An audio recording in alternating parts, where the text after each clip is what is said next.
विधिबद्ध भाव में घोषणा है मैट्रिक परीक्षा फल प्रकाश पाइबा तारीख। सूचना देले विद्यालय और गणशिक्षा मंत्री समीर दास। आसंता जुलाई 29 तारीख रे प्रकाश पाइब मैट्रिक परीक्षा फल। केते बेले और के वेबसाइट रे देखि हेबो डिटेल्स कहिबी। वीडियो शेष पर्यंत देखंतु। वीडियो देखिबा पूर्व दर्शक मानक अनुरोध करिवि जो माने आम चैनल ओडिया ज्ञान को सब्सक्राइब करि नाहंती दया करी सब्सक्राइब करि दियंतु एवं पाखरे थिबा बेल बटन को दबाई दियंतु। चलंतु आरंभ करिबा आजिर वीडियो। केबे मैट्रिक फलाफल प्रकाश पाइब से नै परीक्षार्थी मानक मन रे जेउ उत्सुकता रहितिला ताहार एबे होइछि अंत। आसंता जुलाई 29 तारीख रे मैट्रिक परीक्षा फल प्रकाश पाइब बोली आज विद्यालय और गणशिक्षा मंत्री समीर दास सूचना दैछन्ति।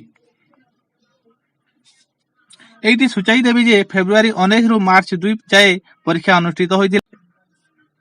चलित वर्ष 5.6 लाख छात्र छात्री मैट्रिक परीक्षा देथिले। ओडिसा रे 2888 टी केंद्र रे मैट्रिक परीक्षा होइतिला। परीक्षा परे 60 टी केंद्र रे खाता देखा चलीथिला। 29 तारीख सकाल 9:30 टारे वीडियो कॉन्फ्रेंस जरिया रे फलाफल प्रकाशित हेबो बोली सूचना दैछन्ति। 11:30 परे दुईटी वेबसाइट रे परीक्षा फल उपलब्ध हेबो। सही वेबसाइट दुईटी हेउछि bscodisha.ac.in एवं bscodisha.nic.in। यह व्यतीत आपण जदि चाहिए एसएमएस जरिया रे मध्य रिजल्ट देखि पारिबे। एसएमएस जरिया रे देखिबा पई हेले आपण जानतो मेसेज बॉक्स को आउ सेठी टाइप करंतु कैपिटल रे OR01 एवं स्पेस दे रोल नंबर लिखंतु एवं सेंड कर दियंतु 5676750 को।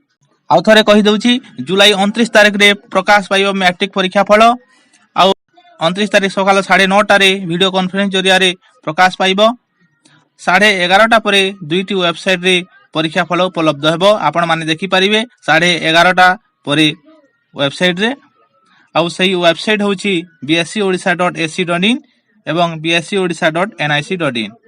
आपण जदि एंड्रॉइड फोन आपण पाखरे नाही कंप्यूटर नाही ताहेले आपण निज मोबाइल रे कीपैड मोबाइल रे मध्य देखि परिबे। एसएमएस जरिया रे आपण एसएमएस जरिया रे रिजल्ट देखिबा पई हेले आपनकु मेसेज बॉक्स को जाई टाइप करिबा को पड़िबो।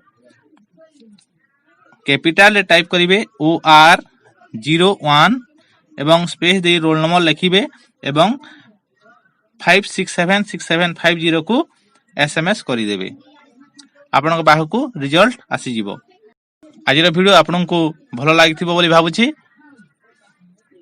जदि आपनकु एही वीडियोटी भलो लागिला ताहेले लाइक कर दियंतु एवं आम चैनल को सब्सक्राइब कर दियंतु।